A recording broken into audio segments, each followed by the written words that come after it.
Hello అండి. Welcome to my channel. ఈరోజు video వచ్చేసి పిల్లలకి సాయంత్రం స్కూల్ నుంచి రాగానే స్పైసీగా, టేస్టీగా, హెల్తీగా ఇలా స్నాక్స్ చేసి పెట్టండి. అసలు లొట్టలు వేసుకుంటూ తింటారు. ఇప్పుడు వీడియోలోకి వెళ్ళిపోదామండి. ఒక బౌల్ తీసుకొని ఒక బౌల్లో ఒక కప్పు మంచి శనగలు వేయాలి. ఇవి మంచి శనగలు ఉప్పులో వేయించుకుంటే చాలా బాగుంటాయండి. చాలా టేస్టీగా ఉంటాయి అన్నమాట. ఒక కప్పు పల్లీలు,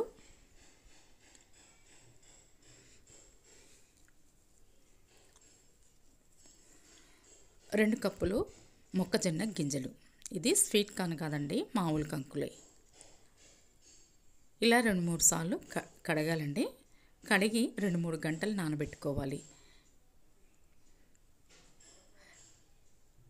ఇలా మనం ఇలాంటి పిల్లలకి ఇంట్లో మనం స్నాక్స్గా చేసి పెడితే భలేగా తింటారండి. చూడండి, 3 గంటల తర్వాత ఇలా చూస్తే మంచిగా నాని ఉన్నాయి. ఇప్పుడు ఒక గ్లాసు నీళ్ళు పోయండి, అంటే పావుసేరు నీళ్ళు పోయండి. రుచికి తగినంత సాల్ట్ వేసి ఉడకబెట్టండి. చక్కగా ఒక పావు గంటలో ఉడుకుతాయండి. నీళ్ళన్నీ వినికిపోతాయి అన్నమాట. ఇలా మొత్తం కలుపుకోవాలండి. ఒకసారి ఉప్పు వేసిన తర్వాత, నీళ్లు పోసిన తర్వాత ఒకసారి మొత్తం ఇలా కలుపుకొని ఉడకనివ్వాలి. చూడండి, చక్కగా ఉడుకుతున్నాయి. ఒక పావు గంట 20 నిమిషాల్లో ఉడుకుతాయి.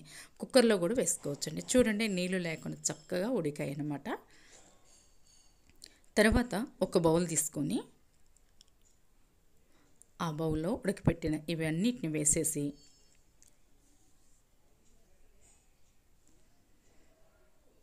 ఉల్లిపాయలు 2 సన్నగా తరిగిన ఉల్లిపాయలు, 1 సన్నగా తరిగిన క్యారెట్, సన్నగా తరిగిన 1 పచ్చిమిర్చి, 1 టమాటా సన్నగా తరిగింది, కొత్తిమీర లేదండి, నేను ఇక్కడ కరివేపాకు వేసాను.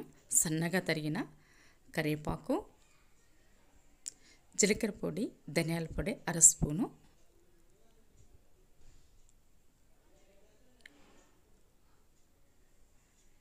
స్పూను కారం, రుచికి తగినంత కొద్దిగా వేసుకోండి సాల్ట్,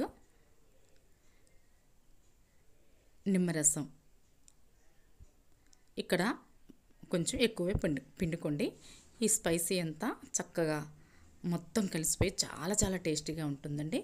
ఇలా గరిటెతో కలపటం కంటే చేత్తో మొత్తం కలుపుకొని ఒక గిన్నెలో తీసుకొని మనం చక్కగా తింటే ఎంత బాగుంటాయండి. పిల్లలైతే స్కూల్ నుంచి రాగానే ఒక కప్పు, ఒక స్పూన్ ఇస్తే చాలా, అసలు ఖాళీ చేసేస్తారు. లొట్టలు వేసుకుంటూ టేస్టీగా ఉందని అనుకుంటూ తింటారు. నచ్చితే లైక్